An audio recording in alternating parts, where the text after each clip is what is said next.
Hi guys, and welcome to a FaceHammer video about Warhammer the Old World. I went to an Old World one-day event in my hometown of Swindon, run by my friend Carl and Brad, local guys, in a new venue actually that's sort of opened up recently.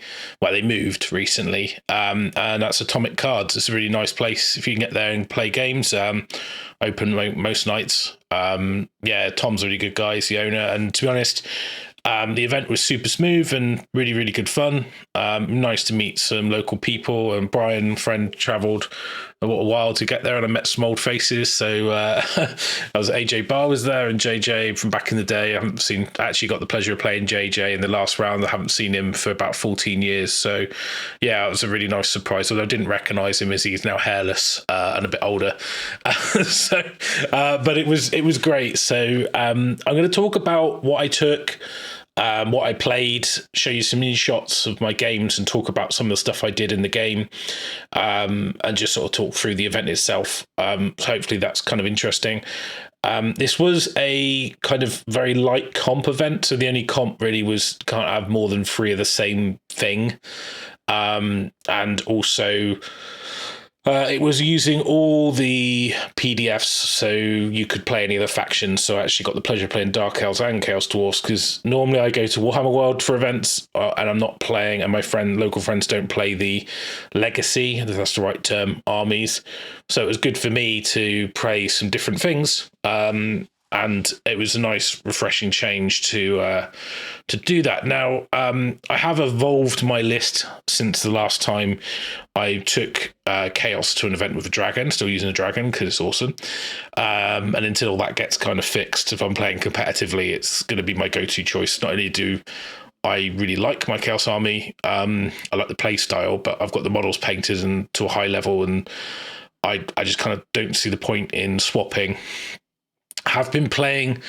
I have got all my Tomb Kings assembled now, so they need to be painted. Unfortunately, I can't find all my old. I think I got rid of my old Tomb Kings, so I need to really repaint the whole army, which is a little bit disappointing, but there you go. So I've got it all assembled now. I've got to do some work on the base and get it undercoated, and then I can paint it. So I do have a mortuary cult list that I've been playing with, just some practice games. So if you guys remember that Terry used to be on the show, came over for some introductory games of Old World, and Byron is also going to be getting into Old World and with his high elves. So I'm excited about that, and then hopefully we can get the gang back together and start going gangbuster at tournaments again. FaceHammer GT is more than likely going to go ahead this year as Old World at Element in September. I will confirm details once I've tied up exactly what's going on. I'm kind of going to pitch that probably at half capacity of Element, so maybe 40-50 players, and also I'm probably going to run a 2-day in Swindon at the Atomic Card venue, because it was a very good venue. It's local for me. It's literally a 15-minute drive. And everything's kind of there. There's food places nearby, and the hotels in Swindon are fairly cheap, because who wants to come to Swindon? I know, exactly. But if you're in a hall playing games, it doesn't matter where you are, really, does it? So, and it's fairly central. It's not too difficult to get to from either Midlands or South, or even East or West. So it's kind of nice on the M4 corridor. So it's a nice place to be able to get to fairly easily for players. So I'm hoping I can run that and fill that out. I know Carl's expressed interest in running more events as well. So if we can get a nice little budding scene going, that would be awesome. Because I'm just loving the game at the moment. I'm just really enjoying it. Definitely my main focus now is just going to be staying with Old World. So let's get into the show without further ado. So I want to talk about my army list first. So I've got Old World Builder. If you don't know, it's the best army list builder for this game. I don't know if there's anything else. There probably is stuff out there, but honestly, I just think this is awesome. You can get on your tablet, you can go into game mode, you can look at all the rules, just by clicking on these little eyes. What's a flail do, and it comes up, tells you what a flail does, what does requires 2 hands. You just click, it tells you what it does. What's the combat. It's just great, because you can literally, without having to flick through the rule book, you can do it this way. And honestly, it's just fantastic. So for me, it's my go-to. And if you're new to the game, this really, I think, knocks down a massive barrier during a game when you're trying to learn the game. It's going to speed the game up a little bit. So I would definitely recommend using this if you've got a tablet as well. The game mode's pretty useful. But anyway, so I took Heralds of Darkness. Now, the reason I took Heralds of Darkness is my army just kind of fits into Heralds of Darkness. It wasn't really a choice. Like I was like, yeah, definitely need to be playing this list. It's so much better. But it's reroll ones on your, your sort of runs and charges is really powerful. It does kind of give you a little bit of a get out of jail if you have a bad roll. So I like the mitigation of just having a duff charge. And to be honest, the restrictions on you need to have more core, which is a little bit annoying. A unit of knights, but I always take unit of knights anyway. And then you have to have a unit with a mark to have a character with a mark, which, to be honest, it isn't really that big a deal. A mark's only 10 points for a chariot, for example. So I've got and a chariot falls into the core. And I normally would take a chariot, which would be special. So that almost pays for the extra points you've got to spend on core. Not quite, but close enough. So it kind of doesn't really affect me too much.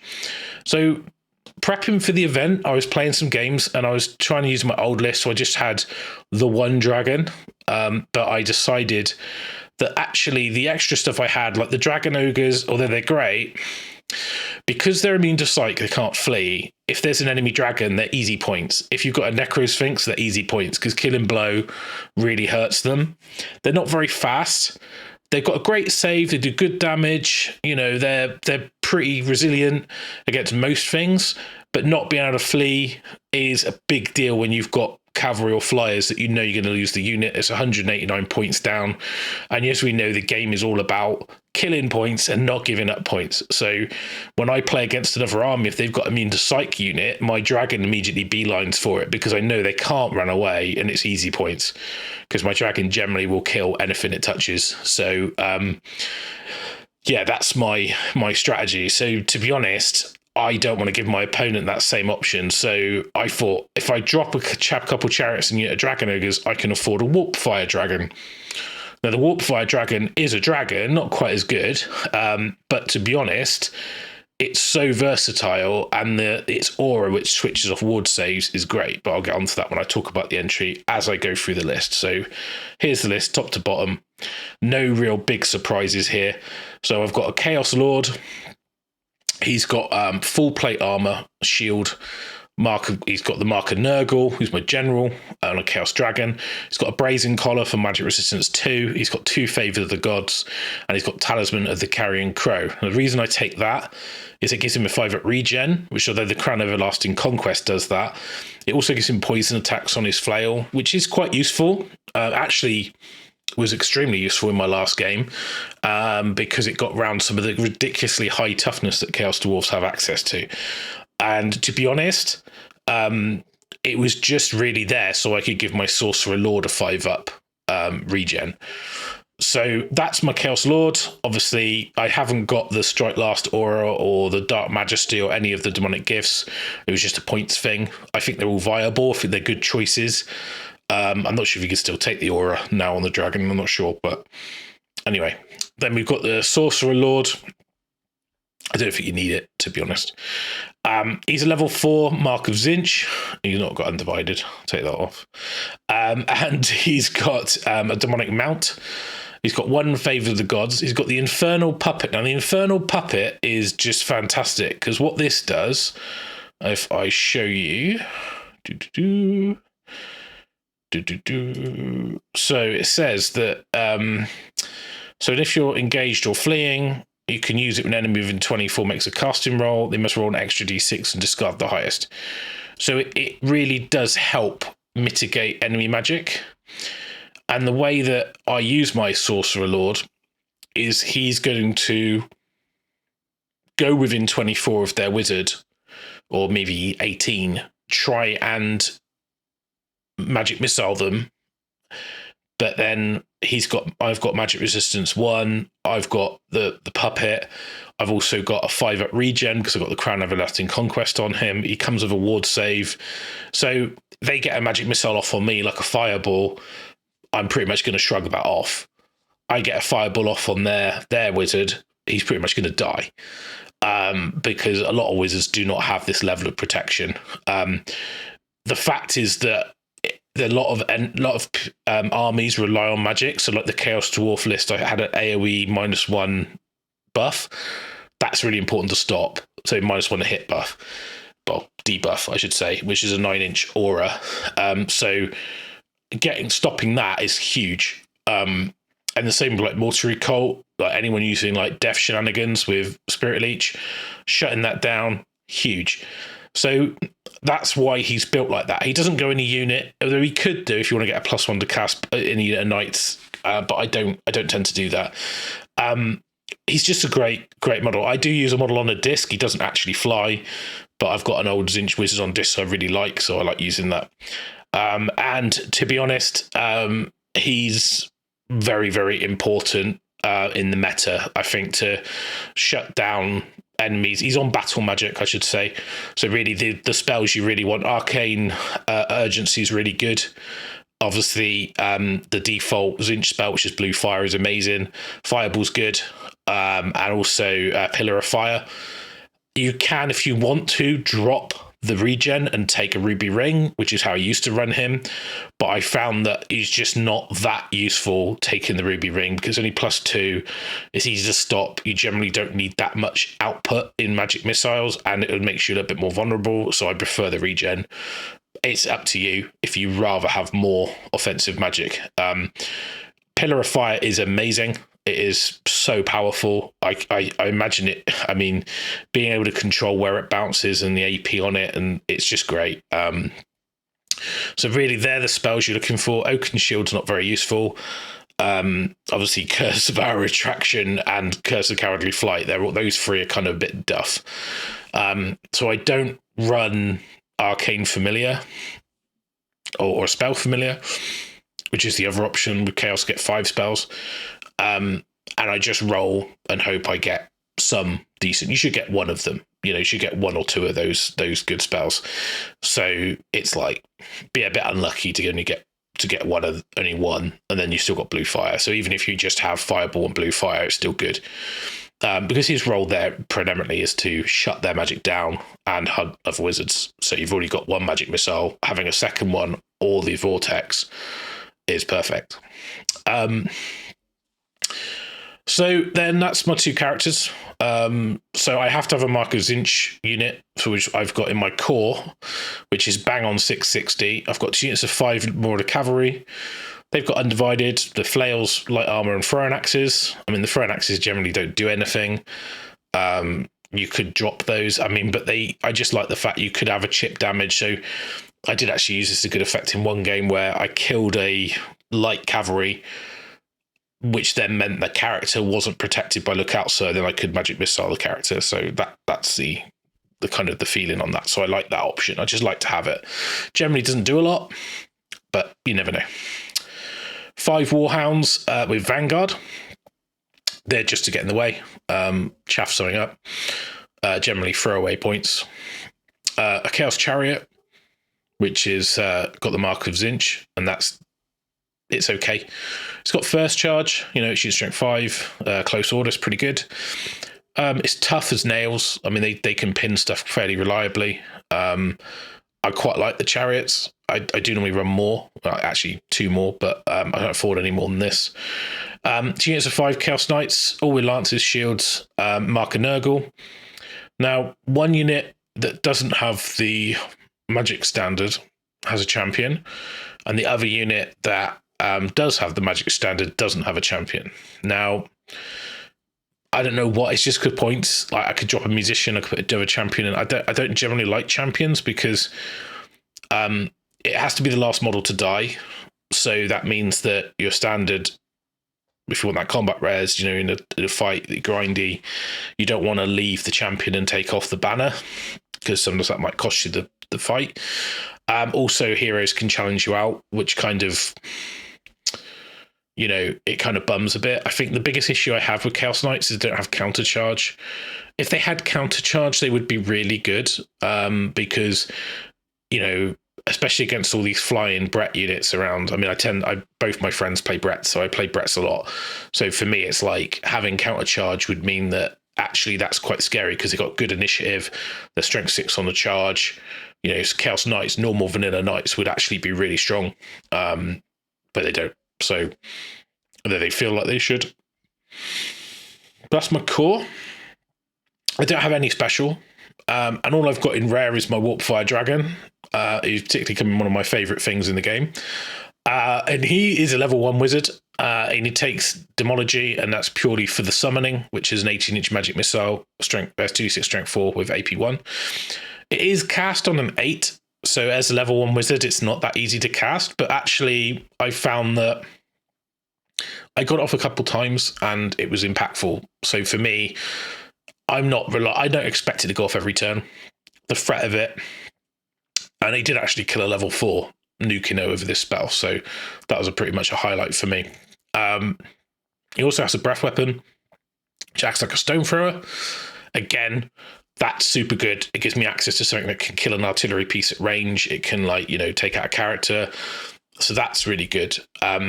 He's got a regen save against magic and flaming. He has magic attacks. He's also got magic resistance.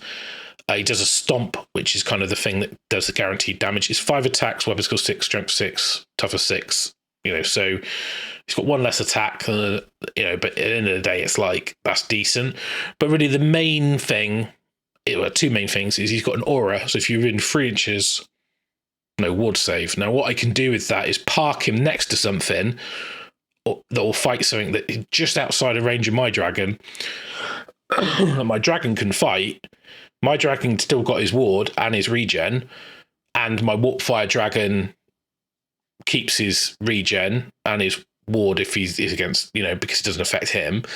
But also it turns off theirs. So anyone like Bretts with Blessing or a character with a decent ward save, anything like that, it just turns it off. It is huge. And he also, on death, he explodes and does like D6 strength 5 hits, which is this,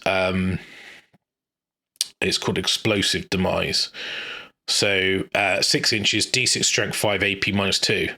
So in a battle, when you kind of don't want to be too near it, but if it dies, it can actually do quite a bit of damage. And in one of the games that actually killed the Peg unit that I knew I was going to die with the dragon, but I got points out of it. So I find that the combination of rules and the fact I've got a second dragon with 2 large target dragons is a bit like having double Necrosphinx, but they're just infinitely better.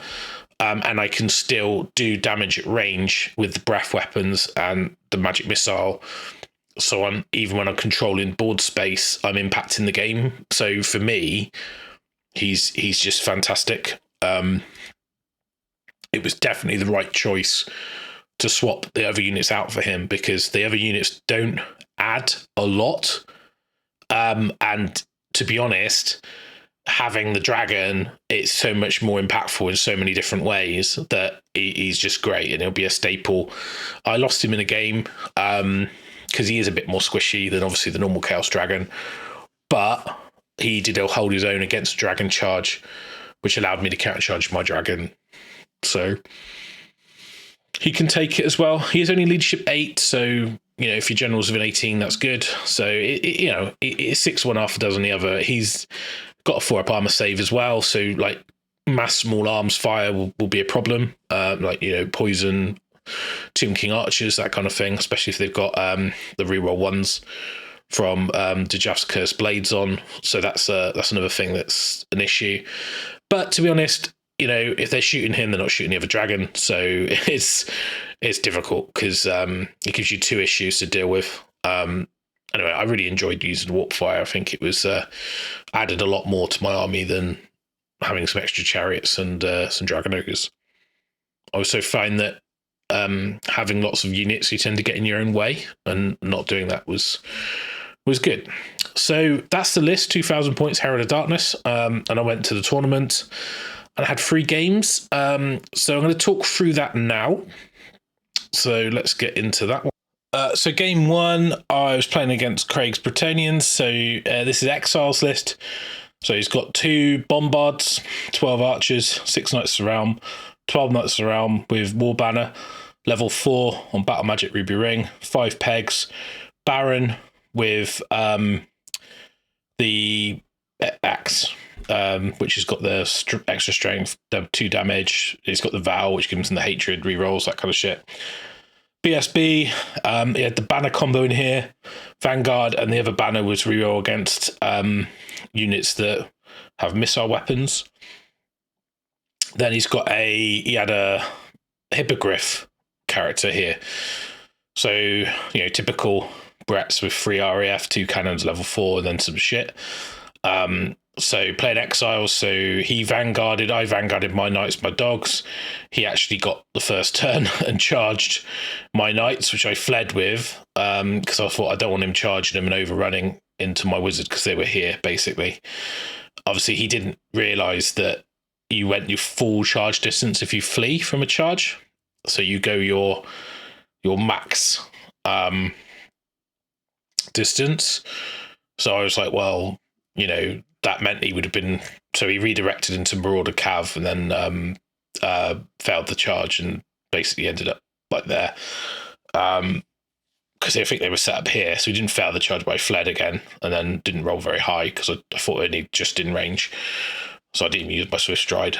Then I was tempted.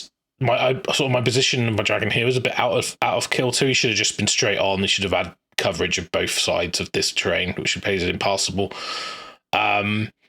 So I wasn't able to countercharge my Dragon Lord. If he was in position, then that would have killed that whole unit, and that would have been amazing. So I made this a little bit more hard work for myself than I probably had to. I could have charged my Warp Fire in, but he's got a counter charge. I didn't really fancy that. And then I could have set him up for a counter, but then the problem with that is that if that's 2 rounds I've got to survive, with the Lord, with the hatred, with the 2 damage, it's kind of a little bit scary. I was going to cop a cannonball shot on my level 4. Luckily, the regen and ward come into play and he didn't die. A little bit lucky. There you go. So I decided instead to move, and I thought, well, if I threaten the Cav to run around here and go for the war machines, he might have to deal with these. So they're out of arc of the Knights. So they're kind of like, you got to deal with me or we're going over here. I moved my Warp Fire Dragon here and gave him, so he wouldn't get many models in base contact with me. The Knights obviously rallied. They're ready to countercharge with the Chariot if he did come in here. I gave him the Chariot as well if he wanted it. I would have just basically taken him out of here. And I thought, well, that kind of means I'm going to get around and get his war machines. But I just stayed back, cast Pillar of Fire, moved the Lord so he wasn't really visible to the cannons, rallied the Knights, and then did some magic missiles and shooting into here to try and do as much damage. So I almost killed one more Pegasus. That would have meant that he would have had to have taken one of, because you've got to leave the banner, so we would have had to take one of these. That would have put them out of coherency.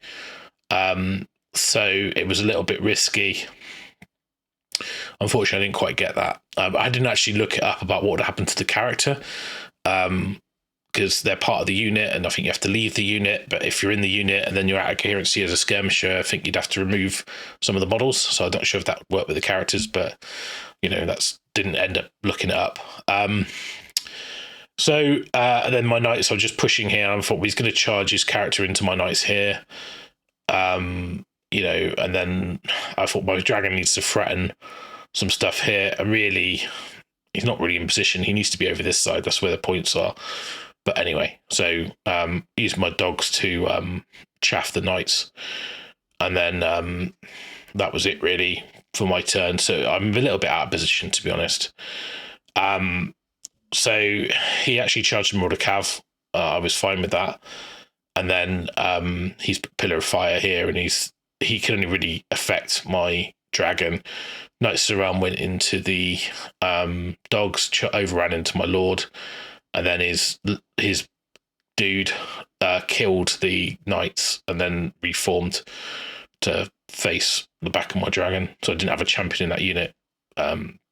So that was a bit annoying. But anyway, and that was it really. And I'm just copying cannonball shots, trying to use this terrain to block one of the cannons on this character. But that was his go. I haven't got any more shots here, but basically what happens is my dragon kills these guys, manages to get a reform, goes into this. They run away. He pursues them, goes into the cannon, kills the cannon, turns around, gets this unit here. My Warpfire dragon eventually ends up fighting this unit. I think I charge the Warpfire into the Knights of the Realm and I completely decimate it. Then these guys countercharge me in the side, and then I do some more damage. I lose the combat. I run. He doesn't catch me. I rally. I move into range. I magic shoot. I spew off the cannon. I shoot here. He charges me, kills the Warpfire dragon. The Warpfire dragon blows up, takes these out. My dragon ends up going into this unit and killing it all. And my level 4 kills his level 4 with magic missiles. My knights just kind of follow up. And at the end of the game, I've killed all of his stuff. And then this chap gets killed by my dragon as well, I think, at the end of the game.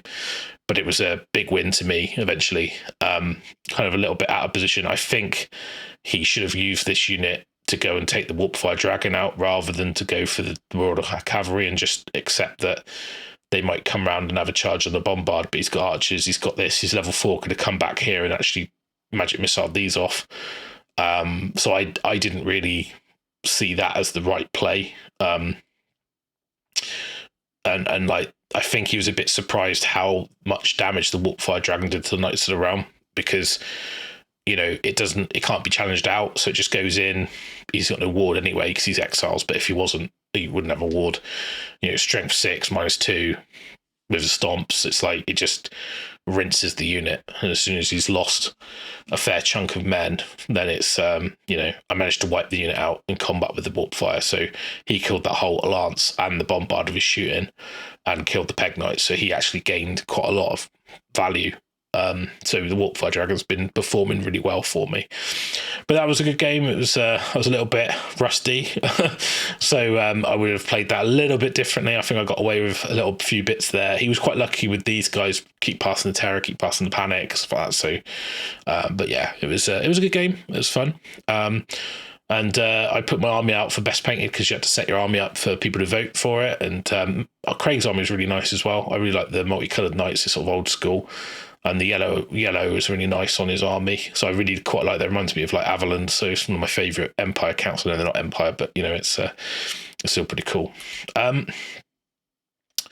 Then I end up playing Keith, I think his name was. His name on the event is Napalm Slug. So I'm not sure what his real name is, but I think it's Keith, if I remember correctly.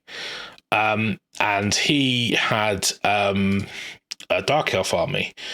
Now, this was really interesting because I'm not playing against Dark Elves. So I'm sort of got flashbacks to 7th edition and the Dark Elves being like kind of ridiculous.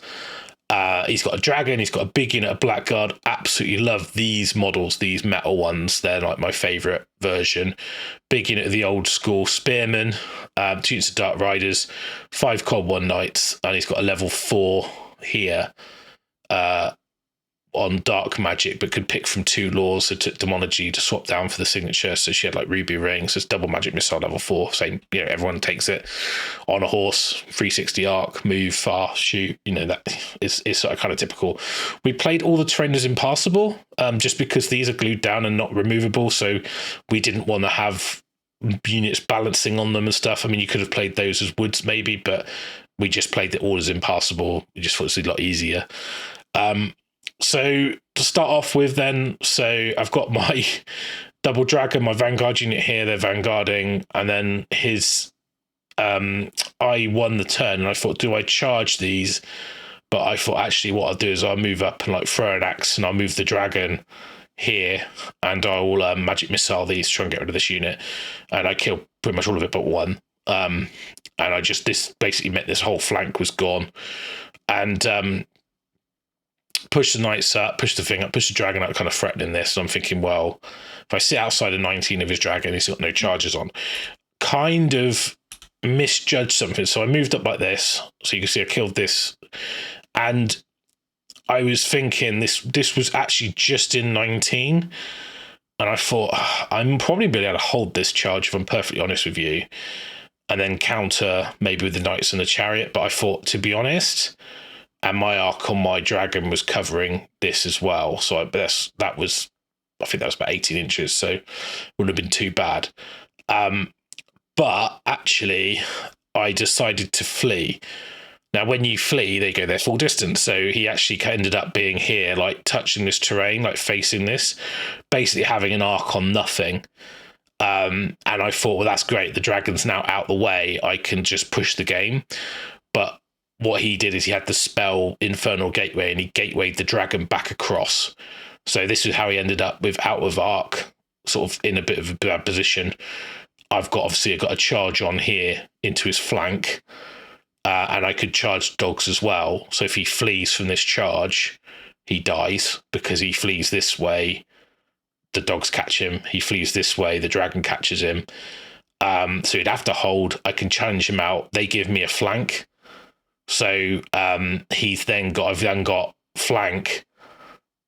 I've got a flank anyway, but then he's kind of fucked, because he's kind of sat there fighting my dragon, not doing that. Not been able to do that well, and in a challenge. So I was thinking, well, actually, I could probably kill him. The Dwarf Fire rallies, runs over the top, gets within 3, turns his ward off, because he had a 4-up or 5-up ward, depending on the strength of the attack. I think it's like strength 5 above a 4-up ward. Obviously, that switches the ward off. So I thought, actually, he's kind of screwed. But that spell meant, because he tried to march this unit to block the flank, but he just didn't have the distance. He could have used the light cavalry. And actually on turn 1, what he didn't realise, because this was the closest model, is level 4, my wizard was able to nuke her with magic missiles, because I was like, well, she's the closest target. So when we were in 3 inches of a unit of 5 models, she's closest. So I can just shoot her. And then he kind of was a bit like, oh shit, but he got away with that. I didn't get her. I kept these marauders back. And I thought, well, to be honest, he managed to get repositioned like this, so he ended up with this kind of battle line. He moved those back, made sure his level 4 was wrapped, and then he's got these ready to flank and my knights. So I thought I would charge the spearmen and try and take those down, because the blocks are kind of hard to chew through. But I think they've got stubborn. He said that, so they can flee and auto rally, and then he was able to use that to then give him a flank on the knights with these. So I lost this unit of knights, but the position of it meant, and I thought, well, this unit here I use magic on, and I thought, well, if they go into, and I pillar of fire going over them like twice, and I was like, well, that's probably going to kill most of them. I think it ends up a couple left. So yeah, it's 2 left. And then I charged in here with because he fell back, so I overran, and then I obviously wheeled, then it's his go, he's going to flank me here. His dragon was out of range of my dragon. I'm just waiting for him to kind of commit somewhere. And then eventually, well, that's quite further along. So essentially what happens is his dragon fights my warp fire. My dragon's fighting this stuff here. And what I do is, because he's got a champion, you kill the champion. So he goes there, kills it. I charge this unit. He reforms. I charge this unit, challenges me out. I kill the champion, and then in my go, then in his go, I kill the unit, reform, and then I charge the rear of his dragon that's fighting my warp fire dragon, and that's basically his dragon's done, because the base is longer than 3 inches. So I've switched his ward off, because he can take the charge from his dragon. He's not going to kill me, because the Behemoth Stomp doesn't get AP2. He's got a magic weapon, so he doesn't have high strength. So I get a ward against that. So it's just the dragon attacks, with the same weapon skill. So it's 4s. It's like, it's not that likely to kill me. And then we just end up, the good move I did in here on my go is I moved these up, and I throw an axe off one of these, which allowed my Warpfire Dragon to magic missile is level 4, and I killed it. So that got me this unit. It was a really good game, actually. I think Keith, I hope his name's Keith, sorry if I got this wrong. I think he played it really well with the infantry. It was actually quite a problem for me. These two ended up in the middle here, and it kind of all was a big mess in the middle. But I was able to chew through things with my dragon, and I lost the unit of knights, but basically got everything else eventually. And it was a bit of a bloodbath, really. The game was getting a bit, we were going back and forth, so I stopped taking photos. I kind of got lost in the game a little bit, but yeah. And then it was just, I didn't manage to lose like cavalry didn't die, and I still kept this unit of knights, and my warp fire had like 2 wounds left, so did all right. So I was pretty happy with the performance of everything, and it was really good. But I think the infantry kind of caught me out a little bit. I wasn't expecting them to be quite as resilient. I think after I've played other people's infantry, they seemed quite easy to kill, but I think having that double layered, and because the Blackguard, they get to fight in like 2 ranks, backwards and sideways, and then having like stubborn and veteran, and having a lot of them meant I wasn't outnumbering, and so it was actually a lot harder to get through them. I think their initiative helps quite a lot. And then he also had the spell that gave him hatred and that, which he got off, that's what killed my knights basically, because I just let the spell go off. But yeah, it was a great game. Really interested to play against Dark Elves. Repeater crossbows felt really quite weak with no like armor pierce. I get they got armor bane, but they only drink 3. They got multiple shots, they're -1.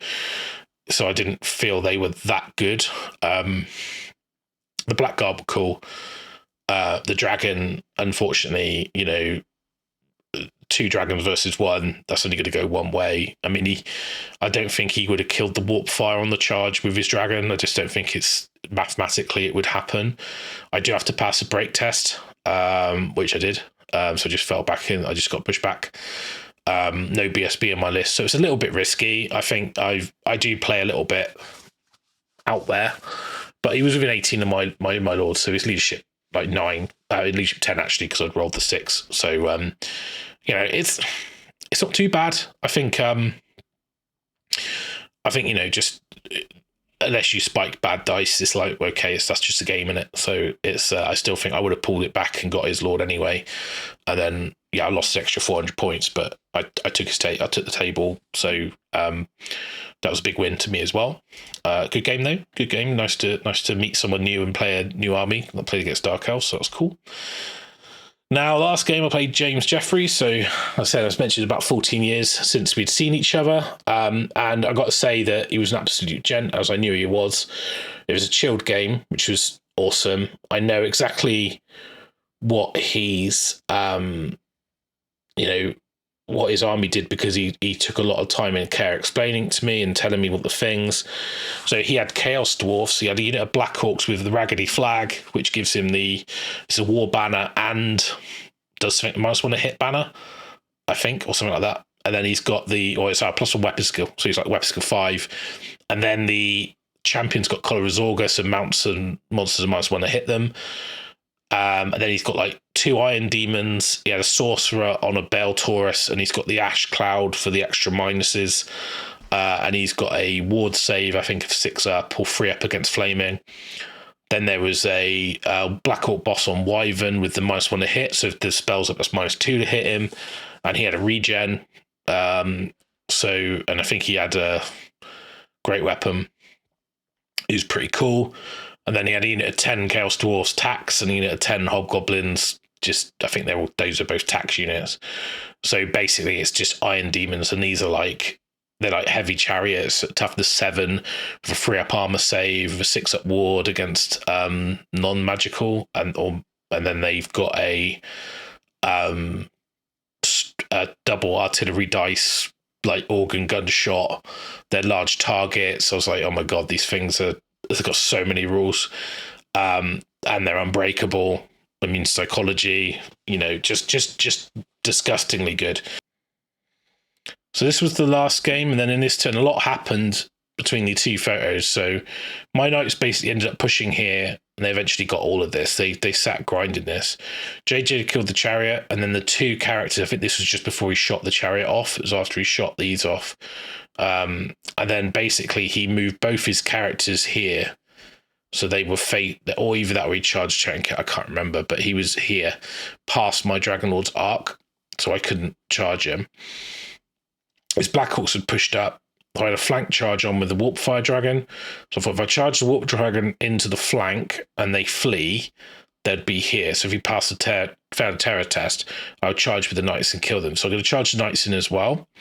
I thought, well, a double charge on the Black Hawks. If he holds, they're going to get stomped by both of these, even at the -1, because the Thunderstomps will come in. You know, the Riders are still hitting with no negatives. He didn't have the -1 bubble spell up because my level 4 was in range to stop it, which is what I talked about earlier in the video.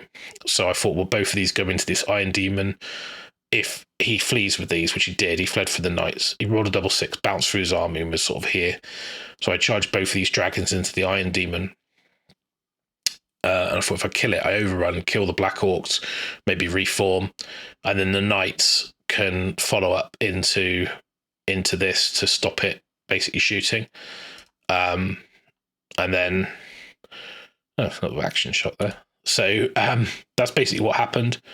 So my level 4, so both his characters were here. You can see my Knights have killed the Hobgoblins, are ready to go into the dudes here. My level 4's kind of staying within range.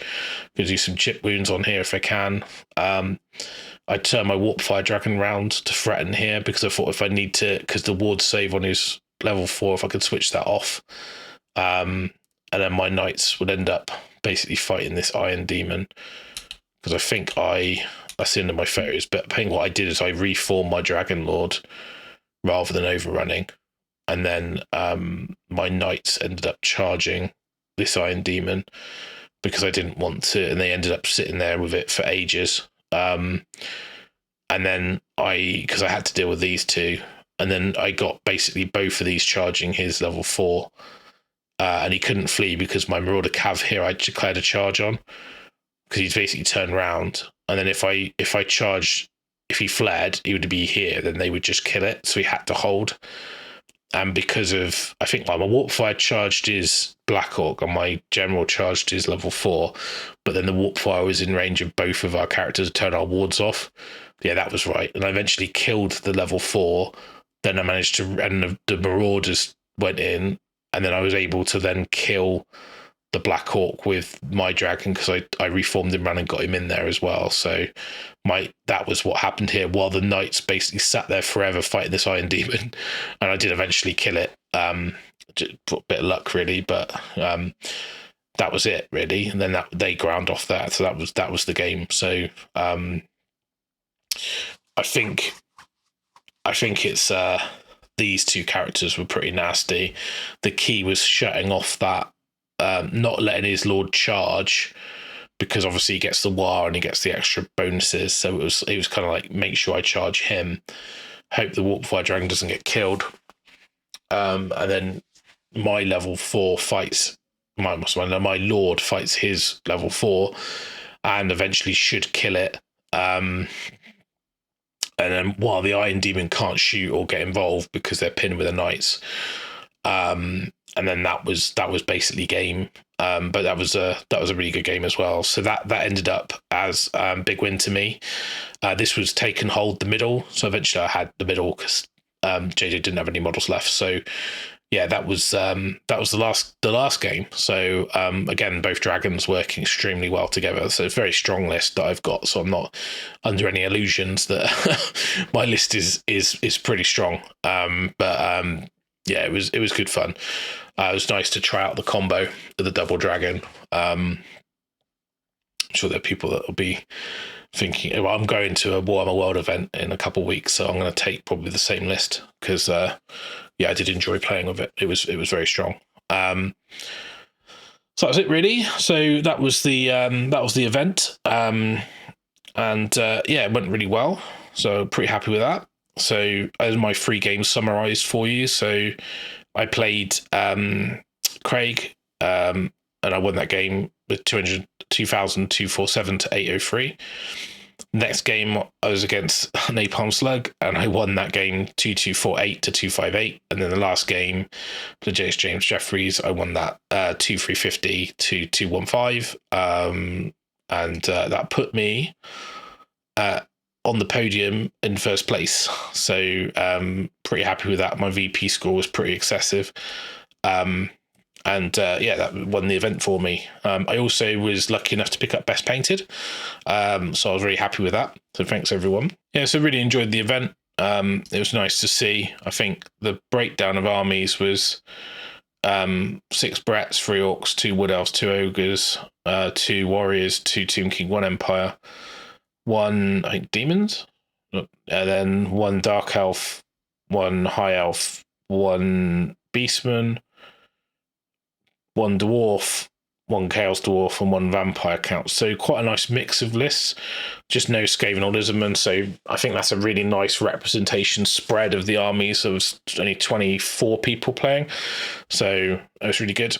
But I really enjoyed the event, and I was really glad to get my my Warriors out for a bit of a runabout, and looking forward to going off to Nottingham end of April, and hopefully smashing some people up with dragons. So yeah, but I'd say thanks to Carl and Brad for running the event, and also to all my opponents. It was every one of my games was great. The guys I played were all good, really nice people. Some challenging games as well. I think the first player, Craig's Bretonnian list, that was tough, and then the Dark Elf player that I played, hopefully his name is Keith, I probably got that wrong, but and then he was really good as well with what he did with his infantry and stuff, and I think it was just a case that I had a counter to his dragon, which was the key in that game really, and I think he played that pretty well. And then JJ's list was really strong, but again I was able to counter his main combo, which was the -2 to hit bubble on the Black Orcs and the Black Orc Wyvern. I think he maybe was a little bit aggressive, pushing both his characters out of the way and not threatening and not letting, and that meant I could kind of go for the Iron Demons without worry of counter charge, so I could basically kill them and take them out of the game in terms of shooting, because I think over the game they would have gathered so many more points, and I think he kind of left his left hand flank open way too much, so it allowed me to sweep the knight unit round and gain some easy points as well. Not that they're really worth a lot, but again it's still stuff that isn't, that I'm getting without any real recourse. But the game really come down to my 2 flyers versus his 2 flyers, and could I deal with the Iron Demons before they got involved. So yeah, it was a strong list though. I think Chaos Dwarf army is pretty good. I mean, obviously he was on 2 wins, so it was a very strong list. I think against a lot of other armies that would have caused them a lot of problems. So I was quite fortunate that I did think about taking Tomb Kings to this event because there wasn't a painting requirement, but I kind of wanted to take a painted army. I didn't want to take a half painted army because that just doesn't really feel right to me. And also the mortuary cult can be a little bit egregious in terms of just shooting people and teleporting and doing magic and stuff. So I think it's a little bit more techie, and also there's a lot of new players at this event, so I didn't want to take something that was really I don't know, maybe feels a little bit unfair because the combos and getting them plus like 4, like +3 to cast and +4 with the casket, and then you're rolling like +8 on your casting rolls. It's all a bit, it can come across a little bit too strong. So I actually don't think it's as strong as list as a dragon list, but at least with the dragon list it's honest combat, so it kind of suits me a little bit. And I thought my games would be a little bit quicker because the decision making process on like flyers and charging and stuff is a lot easier. And I did thoroughly enjoy using it. So yeah, if you've watched all of this video, thank you very much for watching it. I hope you enjoyed listening to the lists and the games and how things panned out. I will be doing more content. There's going to be some reviews coming on arcane journals I've not covered previously. I want to do, now that the game's been out, I would say it kind of feels like we've seen on the reveals from Adepticon with Cafe and things like that. I think once all that's out, it's going to feel like the game is released because although it came out over a year ago, the drip feed nature of the factions kind of feels like the game hasn't really been out properly if you wanted to get into the game. So Byron's getting into Old World, so he's going to be starting with High Elves. So we're going to do a show where write a list together and talk about, you know, what he wants to do, and that should be a nice introductory show for anyone who's interested in how you go about writing competitive lists. Basically, we're going to do that sort of on the fly. We haven't decided pre-record what the list is going to be or where we're going to end up. And I want to do some more kind of onboarding videos, and obviously once factions are released, I'll be covering those. So we know that the Beastmen and Wood Elves are coming. So I'll be doing videos on those Arcane Journals and factions wider than the Arcane Journal, because you can talk about the Arcane Journal, it's easier to talk about it with the whole faction in scope. In terms of my own personal hobby, I've got my house to rebase, and I've got my dwarf army that is reliving my 1993 dwarf models that I did when I was, like, you know, a teenager. So they're all quite exciting for me. And then my Tomb Kings to paint. I've just built a Heresy army. I've been really struggling with the Dark Mechanicum kits.